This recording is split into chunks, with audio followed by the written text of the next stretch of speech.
Good evening and welcome to Springfield Career Insights. Tonight, we interrogate the silent currency of leadership, emotional intelligence. Is authority without empathy a strength or a fracture in governance?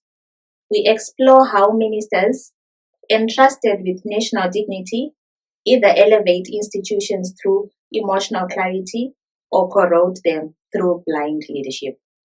In this episode, we ask, what happens when leaders suppress emotion instead of calibrating it? Should emotional intelligence be treated as optional or as a sovereign prerequisite for public office?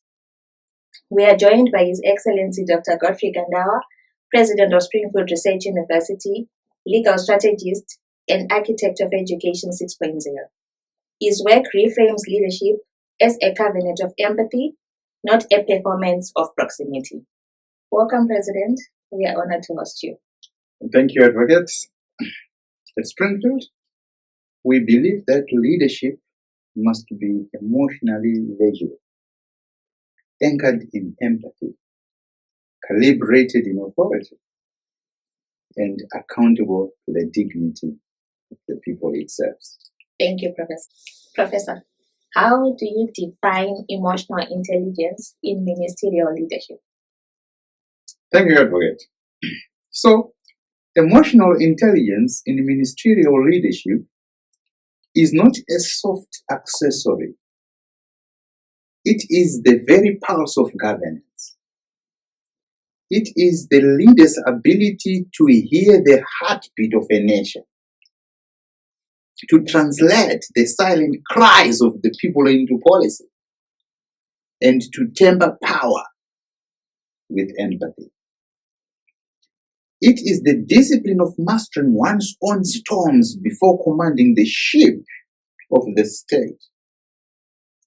For a minister without emotional intelligence is like a conductor deaf to the orchestra. He may wave the baton, but the music collapses into noise.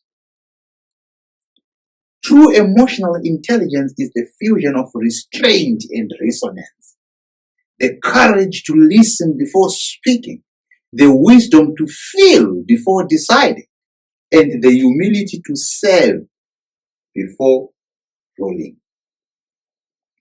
It is the unseen architecture that transforms authority into trust and trust into lasting legacy. In ministerial leadership, emotional intelligence is not weakness. It is sovereignty of the heart. It is the leader's capacity to embody both the lion's roar and the dove's whisper, ensuring that governance is not merely administration, but a covenant with the people. Thank you, Professor. Why do ministers confuse authority with emotional suppression, and what damage does this cause? Thank you, Advocate. So ministers often confuse authority with emotional suppression because they mistake silence for strength and detachment for discipline. They believe that to govern is to harden, to strip away the human pulse, and to wear a mask of cold command. Yet this is a tragic illusion. When authority is built on suppression, it breeds leaders who cannot feel the tremors of their people's pain. It creates ministries that echo with decrees but lack resonance, policies that are written in ink but not in empathy. Suppression turns authority into distance, and distance into distrust. The damage is profound. Suppressed emotion corrodes the covenant between the leader and the citizens. It breeds alienation, resentment, and rebellion. A minister who suppresses feeling may command obedience for a season, but He cannot inspire loyalty for a generation. True authority is not the burial of emotion. It is the mastery of it, the channeling of empathy into vision, and the weaving of compassion into governance. Thank you, Professor. What are the warning signs of emotional incompetencies in ministers? Thank you, Advocate. The warning signs of emotional incompetence in ministers are written not in statutes, but in the fractures of human connection. You see it when a minister cannot listen, when every question is met with a monologue, and every concern is drowned beneath the weight of rehearsed authority. You see it when anger becomes their default register, when impatience replaces dialogue, and when empathy is dismissed as weakness. So emotional incompetence reveals itself in the coldness of policy, decisions made without regard to human consequence, programs designed without the pulse of the people, and governance that treats citizens as statistics rather than souls. So the most dangerous sign is isolation. A minister who cannot feel will eventually stand alone, surrounded by titles, yet abandoned by trust. And when trust collapses, authority itself becomes hollow, echoing in the chambers where no loyalty remains. Thus, emotional incompetence is not a private flaw. It is a public fracture. It corrodes the covenant between the leader and the citizens, and it leaves behind not governance, but ruins. Thank you, Professor. Professor, how does emotional blindness in ministers lead to chaos within the ministry and public conflict with officials? Thank you, Advocate. So, emotional blindness is the seed of chaos in ministerial life. When a leader cannot see the human pulse, he governs by degree rather than dialogue. And the ministry becomes a theater of confusion. You can actually see some ministries, they are theaters of confusion. Decisions are made without empathy. Directives are issued without listening. And soon the corridors of governance echo not with harmony, but with discord. Within the ministry, emotional blindness fractures teamwork. Who the teamwork? Officials lose trust. Collaboration collapses. And authority is enforced through fear rather than respect. What should be a symphony of service becomes a cacophony of rivalries. In public, the blindness manifests as conflict. Citizens encounter ministers who cannot feel their pain and officials who cannot temper their tone. The result is confrontation, fights in the open square, protests at the gates, and a widening gulf between governed and those who claim to govern. Thus, emotional blindness does not merely weaken leadership. You see, it destabilizes the covenant of governance itself. So it turns ministry into chaos and public service into battle, leaving behind not order, but fracture. Thank you, Professor. Let's take a break and listen to a song called Rain on the Roof Forever.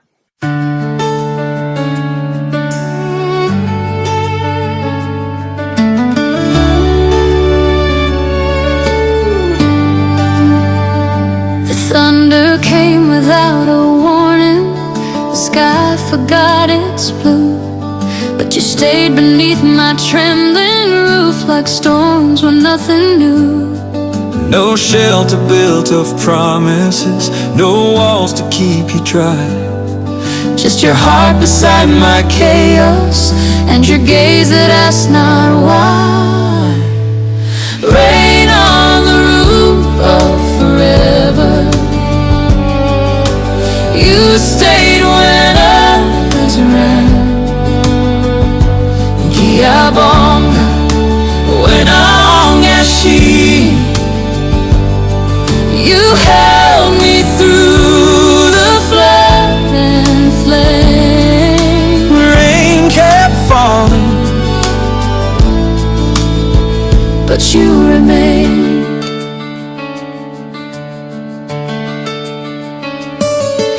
The seasons changed, the winds grew wild, my strength began to bend. But you became my quiet sky, my storm's unspoken end. You didn't patch the broken beams or chase the clouds away.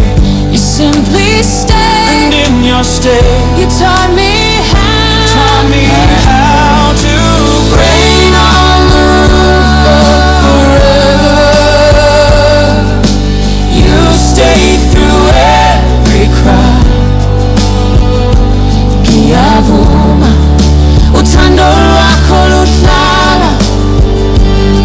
You didn't fix me, you believed. Rain kept falling, but you never grieved.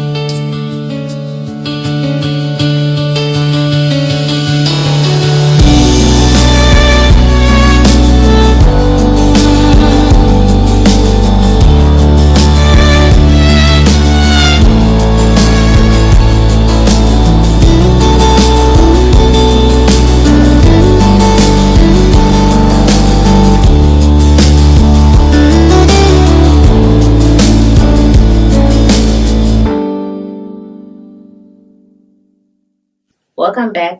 Let's continue with our discussion. Professor, when we read headlines of ministers nearly striking the Prime Minister in cabinet, mocking principal secretaries at public functions, or clashing with members of parliament, what does this reveal about emotional intelligence in leadership?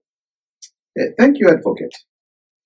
It's a sad reality that we read about such headlines.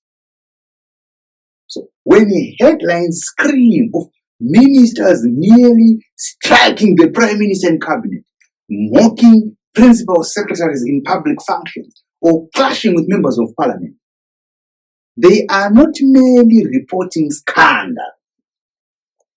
They are diagonizing emotional collapse in leadership. Such eruptions reveal a deficit, a deficit in emotional intelligence. A minister who cannot master his own temper cannot master the trust of the people. Authority without restraint becomes aggression, and aggression in governance is chaos disguised as power. Mockery of colleagues, violence in sacred chambers, and public fights are not signs of strength. They are symptoms of blindness. Emotional blindness strips leadership of dignity, corrodes institutional respect, and turns the noble art of governance into theater of shame. What these headlines mean, Advocate, is simple yet profound. Emotional intelligence is not optional in ministerial life. Without it, authority degenerates into spectacle, policy into conflict, and leadership into fracture. So emotional intelligence is the unseen discipline that prevents cabinet from becoming a battlefield and parliament from becoming a stage for humiliation. Thank you, Professor. Professor, how do we end up appointing ministers who lack emotional intelligence? Hey, Advocate, thank you for the question.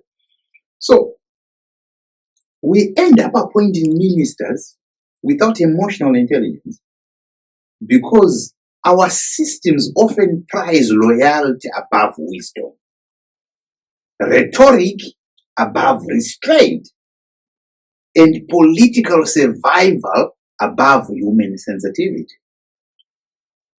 The appointment process becomes a theater of allegiance rather than a search for competence.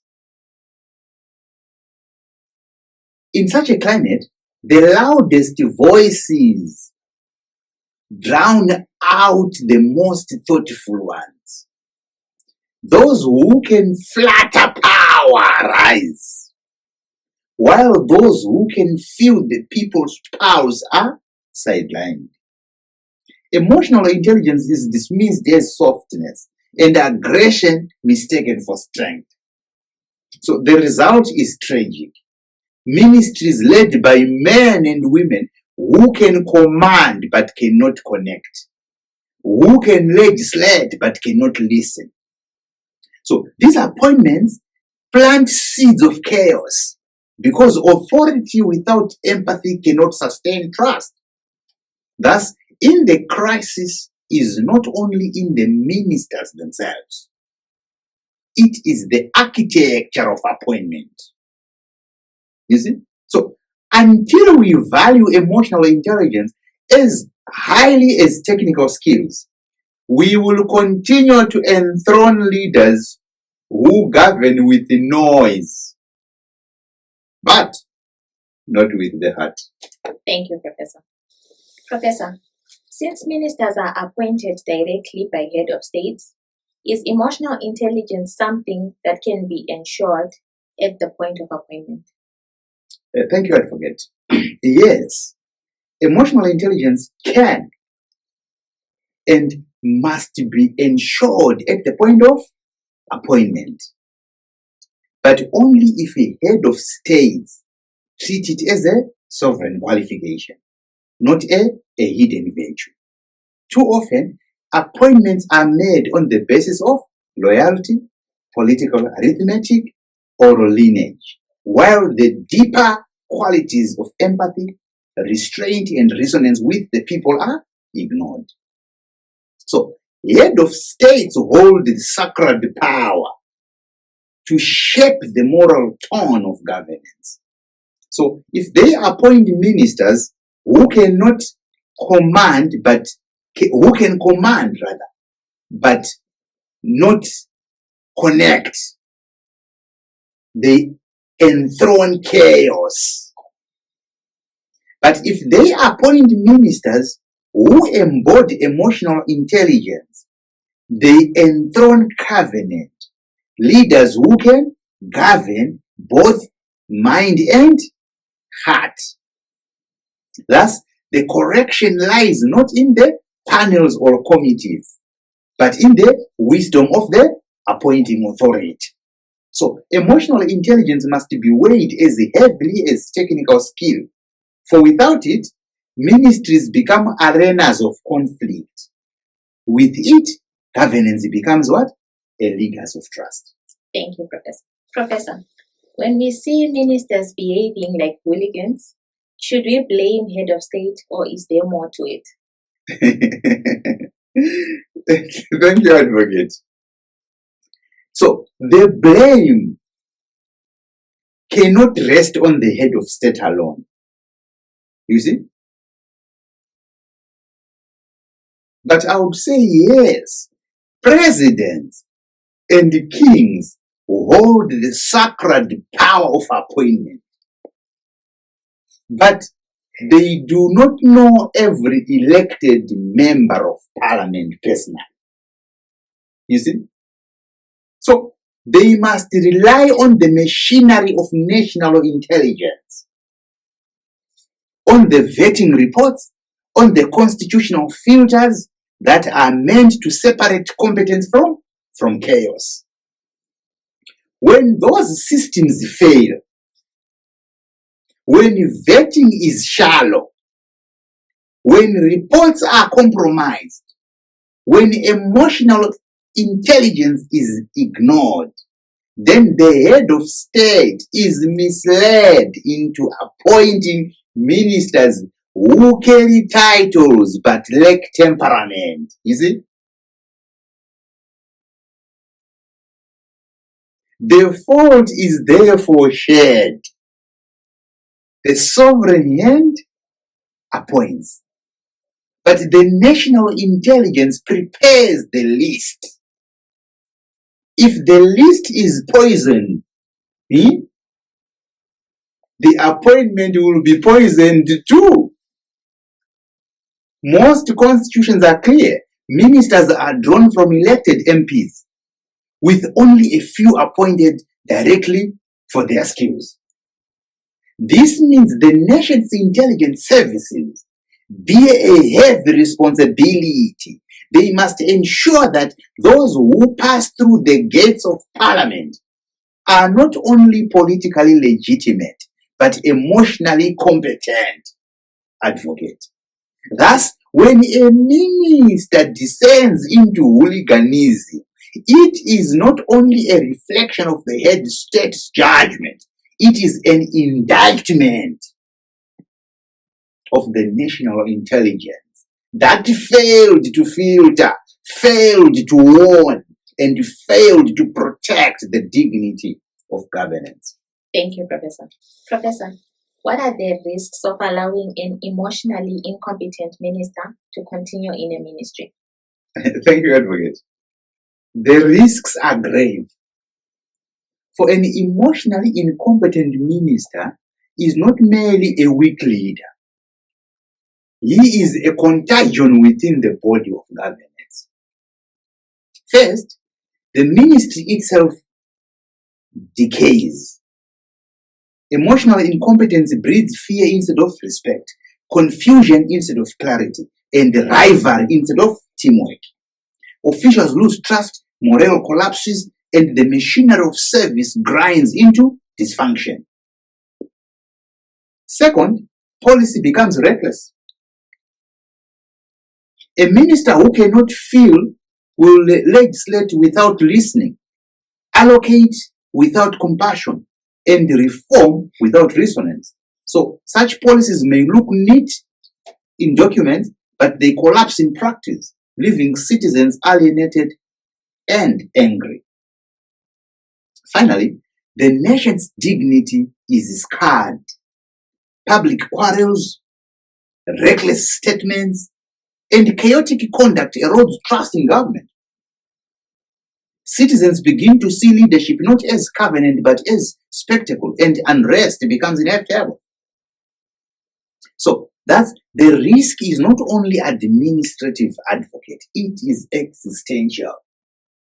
Allowing an emotionally incompetent minister to remain is to enthrone chaos, to mortgage national dignity, and to betray the covenant between state and the citizens. They must be removed. Thank you, Professor. Professor, what does sovereign emotional intelligence look like in practice? Thank you, Advocate. So sovereign emotional intelligence is the crown discipline of leadership. It is authority clothed in empathy, power tempered by restraint, and governance infused with dignity. So in practice, it looks like a minister who listens before commanding, who feels the pulse of the people before drafting policy, and who treats colleagues not as rivals but as partners in covenant.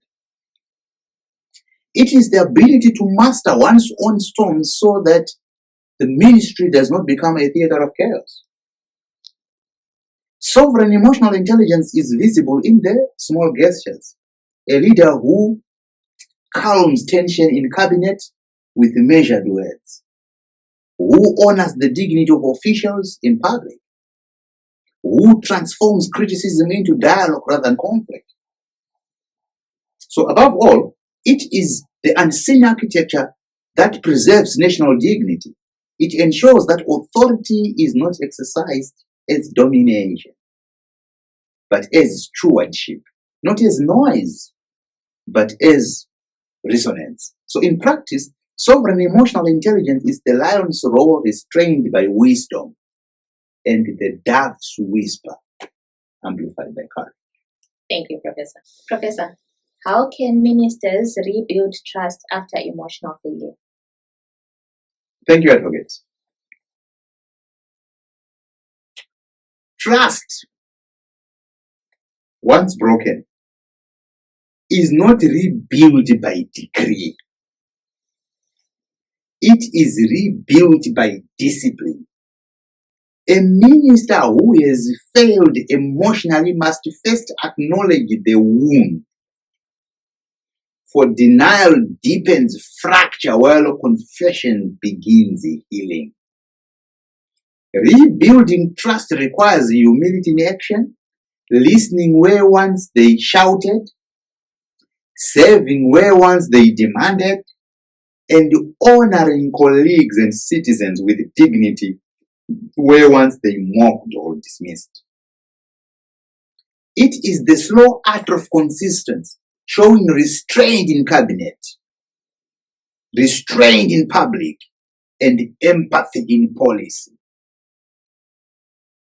Above all, trust is rebuilt through transparency. The people must see not only words but transformation, not only apologies but new conduct. Emotional failure can be forgiven, but only if it is followed by emotional reform. Thus, the path back to trust is not paved with rhetoric. It is paved with humility, restraint, and the sovereign courage to change. Thank you, Professor. Professor, what safeguards should be in place to prevent emotionally blind leadership from recurring? Thank you, Advocate. So, safeguards against emotionally blind leadership must be woven into every layer of governance. First, constitutional clarity. So, emotional intelligence must be recognized as a qualification for ministerial life, not dismissed as softness. Second, national intelligence. Vetting must go beyond certificates and criminal records to diagnose temperament, listening capacity, and restraint. A head of state cannot know every elected member of parliament. Therefore, the guardians of vetting must protect the nation from enthroning chaos. We want to hear that this minister failed vetting. Third, accountability. Parliament, civil society, and the media must hold ministers to the standard of emotional discipline. Respect for office must never mean impunity from scrutiny. The media must scrutinize these people and expose them. Fourth, civic vigilance. The people themselves must vote wisely. If voters elevate hooligans into parliament, they plant the very seeds of ministerial incompetence. Emotional blindness thrives when citizens confuse noise for leadership. You guys vote for a hooligan. What do you expect the head of state to do? They appoint them into ministers. But it's you who brought these thugs into parliament. Thus, the safeguard is a covenant, constitutional clarity, intelligence, vigilance, fearless accountability, and wise voting. Together, they ensure that emotionally blind leadership does not recur and that governance remains a sanctuary of trust and dignity. Thank you, Professor. Let's take a break and listen to a song called Let Me Show You the World.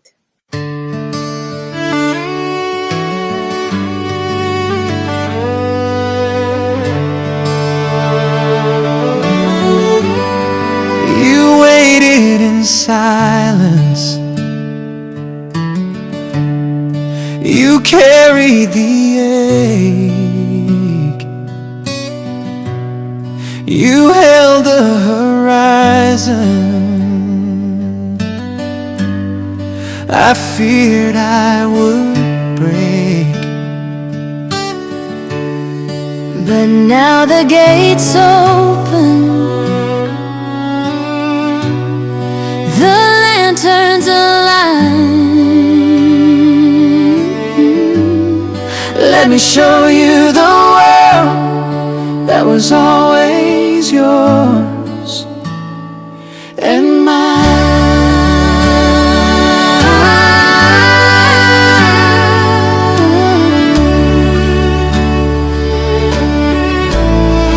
I dreamed of the mountain, I dreamed of the mountain. I whispered the sea, I whispered the sea.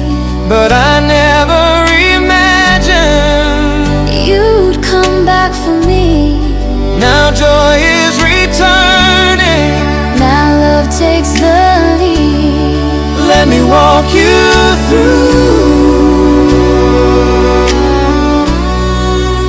every fulfilled need. Let me show you the world, not borrow, not lay. From the dust of delay to the doors of faith. You held the vision, you carried the flame. Now the world sings your name.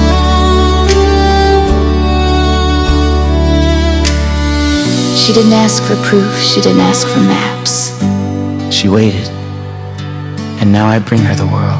Let me show you the world, from sunrise to stone, from petals to passports, from silence to hope.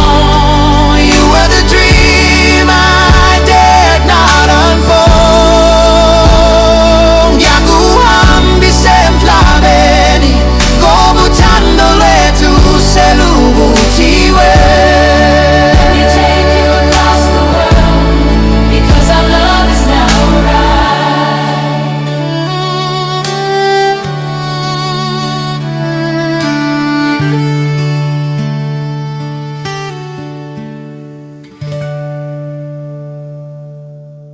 Welcome back.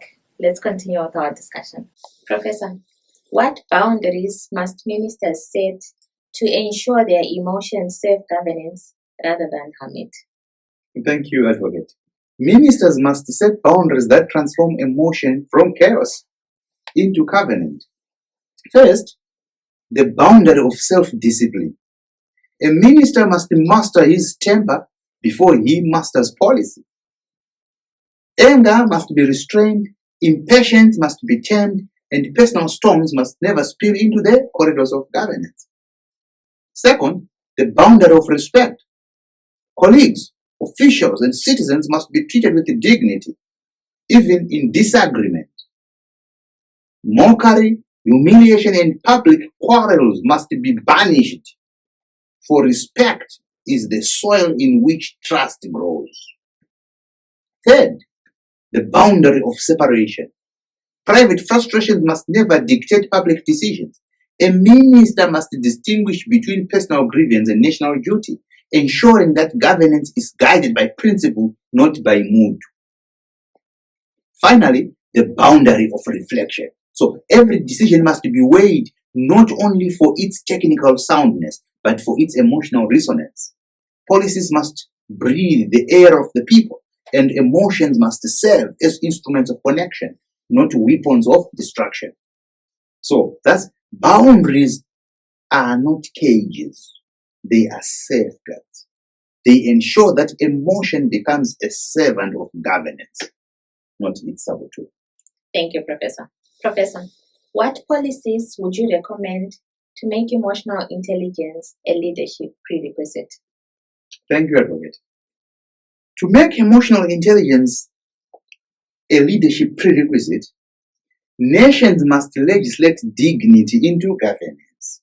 So first, constitutional reform. Emotional intelligence must be codified as a qualification for ministerial appointment, alongside competence and integrity. Constitutions should demand not only technical skill, but demonstrate capacity for empathy, restraint, and human resonance. Second, vetting policy. So national intelligence must be mandated to assess temperament, listening capacity, and conflict management in every elected member of parliament. Reports must go beyond academic certificates and criminal records to diagnose emotional fitness for leadership. You see? Third, appointment guidelines. Presidents or kings must be required to weigh emotional intelligence in their sovereign choices. Loyalty alone cannot be the measure. The covenant of governance demands leaders who can govern with both the mind and the heart. Fourth, civic education.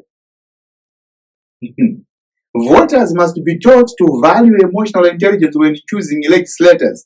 A hooligan elevated by the ballot will inevitably become a hooligan in a ministry. You see? Wise voting is the first safeguard against emotionally blind leadership.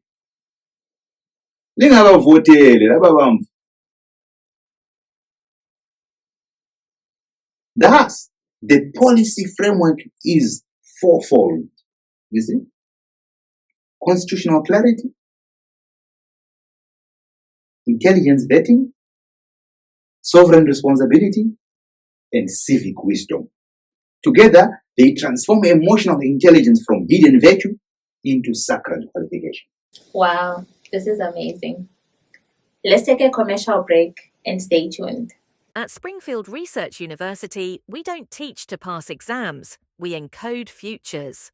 Grounded in Education 6.0 and powered by STEMA, science, technology, engineering, mathematics, medicine, and automation, we deliver modular, sovereign learning across undergraduate, master's, and doctoral programs.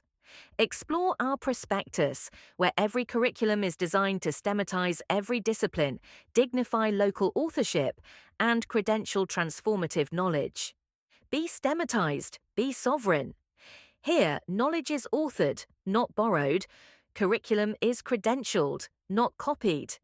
Every graduate becomes an architect of transformation. With 2 annual intakes, March and September, the path to innovation is always open. From the logic of automation to the soul of indigenous intelligence, SRU is where tomorrow is designed. Springfield isn't just a university, it's an epicenter of epistemic dignity. Join the movement. Study where learning governs itself. Springfield Research University, the globe is here. Where are you? Welcome back. Let's continue with our discussion. Professor, how do we train leaders to recognize blind spots that erode dignity? Thank God for it. Training leaders to recognize blind spots is the art of turning mirrors into mentors. So, first, leaders must be exposed to structured reflection, programs that confront them with feedback from colleagues, from citizens, and independent evaluators. So blind spots are invisible to the self, but they become visible when reflected through the eyes of others. Second, emotional literacy must be taught as rigorously as technical skill.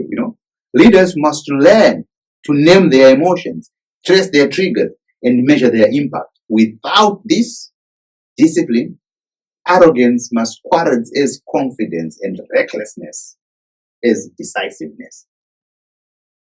Third, simulation and scenario training must be employed. Leaders should be placed in controlled crises where their reactions are observed, diagnosed, and corrected. So in such rehearsals, blind spots are revealed before they can scar national dignity. And finally, mentorship must be institutionalized.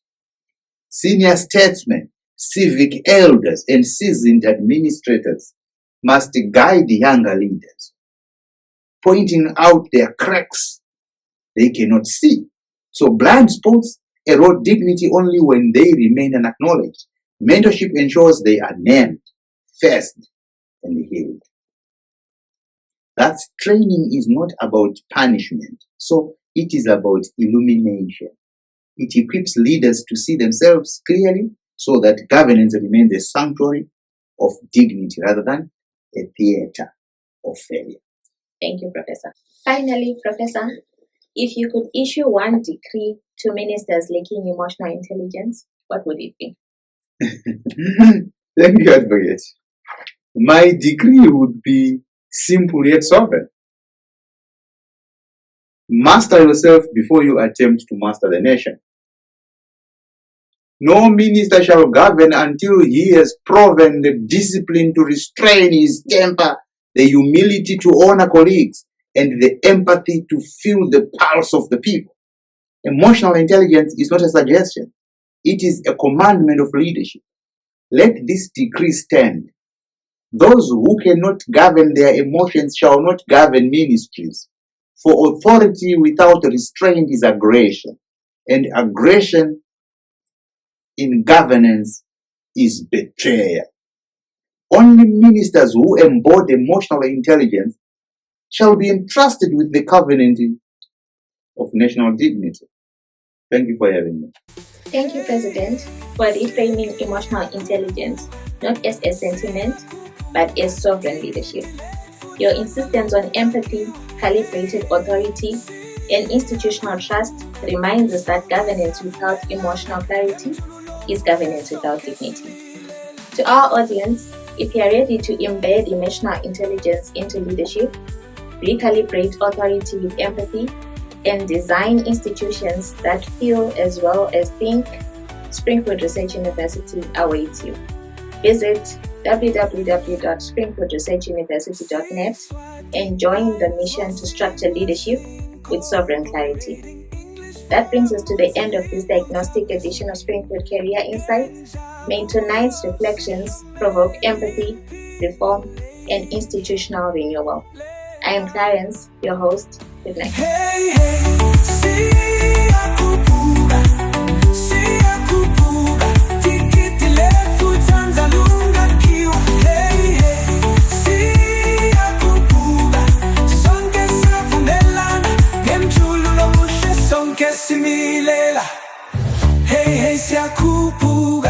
Siyakupuga tikitile futsanza lunga kiwa hey siyakupuga sonke siyavumelana ngemjululo muhle sonke similela.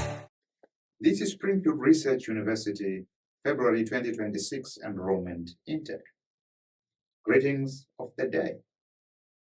If you are following the crowd, you know where to enroll. If you want degrees that are not degrees, you know where to enroll. If you want a university always on strike, always in protest, you know where to enroll. If you want dusty, outdated curricula, you know where to enroll.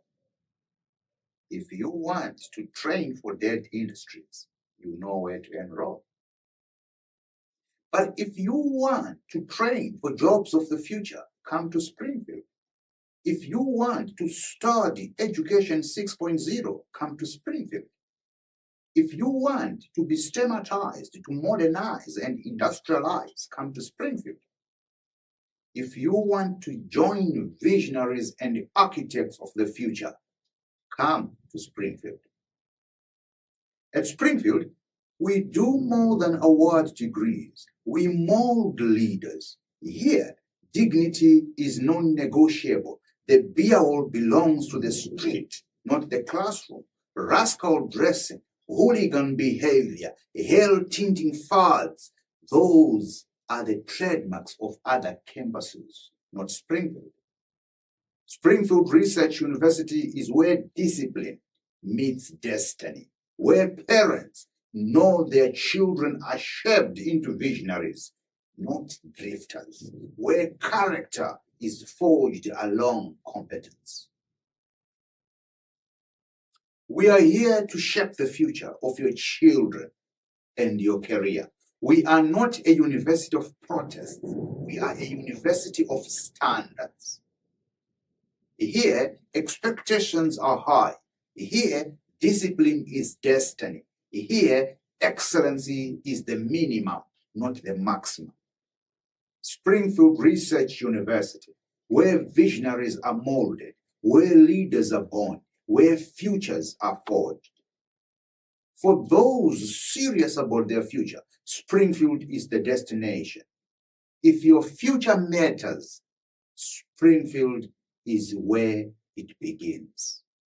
Check our offering. Visit our website at www.springfieldresearchuniversity.net or get in touch with us. Springfield Research University. The globe is here. Where are you?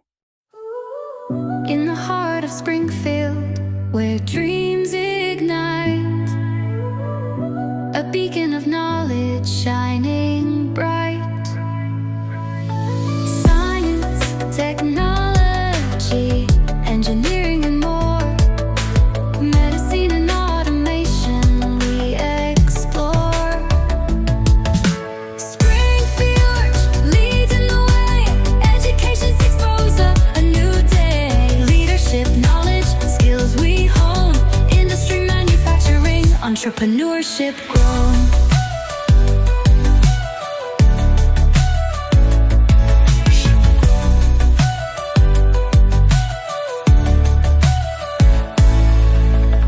Transformative learning, excellence we seek, a diverse community, strong and unique, pushing boundaries, making us stand, inventors and innovators, shaping the land. Springfield leads in the way, education seeks Fonzo, a new day. Leadership, knowledge, skills we hone, industry, manufacturing, entrepreneurship grown. Entrepreneurship grown.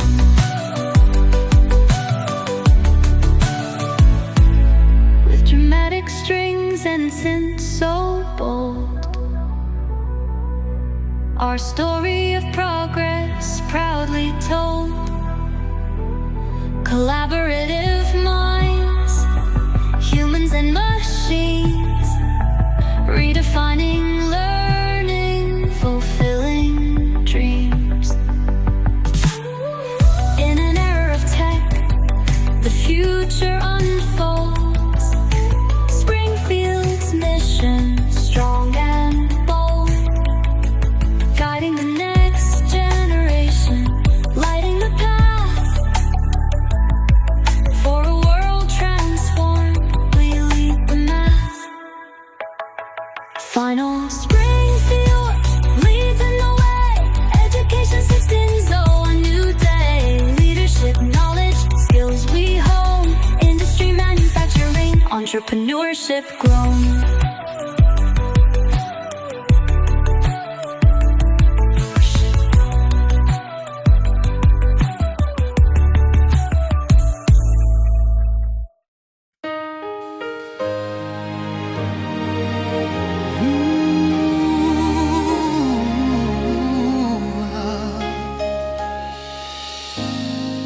We shall lack nothing when the night is long and the table bare. He prepares a feast in the presence of despair. No famine shall find me, no drought shall stay, for he walks beside me and makes a way. We shall lack nothing. He is our portion, Our piece of bread. our daily song. We shall lack nothing. He is our promise, Forever faithful. forever strong.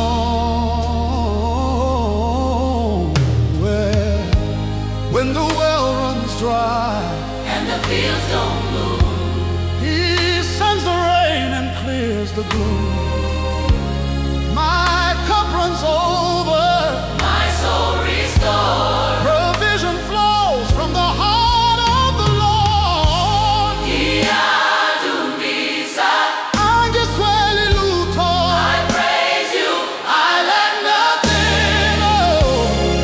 Oh, good Jehovah, Faithful Lord.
With Channel Yamaswati, our future takes shape. Career insights, knowledge shared so bright. Together we rise, reaching new heights. Springfield's calling, let's unite. With Channel Yamaswati, we ignite. Innovation and growth, we lead the way. Together we shine, here to stay. Together we rise, together we shine. Springfield and Yamaswati, for all time. Together we rise, together we shine. Springfield and Yamaswati, partners for all time.